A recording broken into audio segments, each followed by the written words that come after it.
Let me tell you what's making you sick. There's a condition that you've never heard of that's causing tens of millions of Americans to suffer every single day of their lives. I'm going to tell you what you can do about it because there are things that many people can start doing today to perhaps start feeling better as soon as tomorrow. Most people have never even heard of dysbiosis. If you've seen my video called The Second Brain, I talk about the link between brain number 1 and brain number 2. There are trillions of bacteria living inside brain number 2, inside our gut. And when we have an unhealthy imbalance of these bacteria, we get a condition called dysbiosis. In a normal, healthy intestine, there should be lots of different species of bacteria flourishing.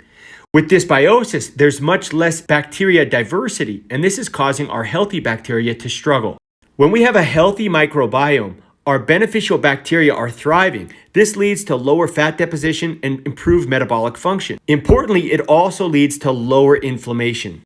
When we have dysbiosis, it leads to all kinds of problems. There's more fat deposition, there's more inflammation throughout the body and in the liver, and it leads us to insulin resistance. A lot of things contribute to dysbiosis, including antibiotic use, whether we were breastfed or formula fed, our mother's microbiome, and the mode of delivery, whether it was vaginal or through C-section. There are lots of conditions related to dysbiosis. Some of the symptoms include things like gas, bloating, weight gain, heartburn, reflux, diarrhea, constipation, mood imbalance, all kinds of things that people feel and deal with every day. Immune-related conditions like type 1 diabetes, asthma, and allergies. Metabolic conditions including obesity, type 2 diabetes. Hormonal conditions like PCOS, and neuropsychiatric conditions like depression and anxiety. Now, I want to quickly explain how we got here and what we can do about it. Some of you have seen my videos about how fiber is being removed from the American diet, and fiber is the key to having a healthy gut microbiome, and here's why. There are more than 2,000 edible species of plants. Unfortunately, only about 200 are eaten, and for most people, more than 60% of it come from rice, corn, potato, and wheat.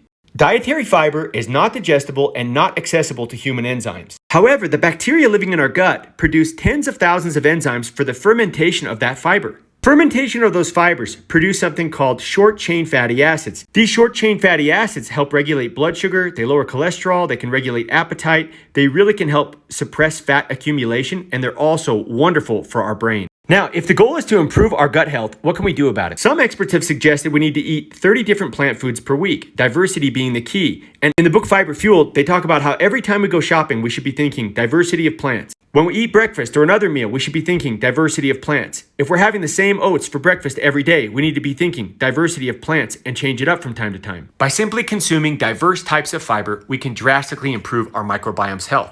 If you're interested in learning more, check out my playlist, The Gut Health Rabbit Hole.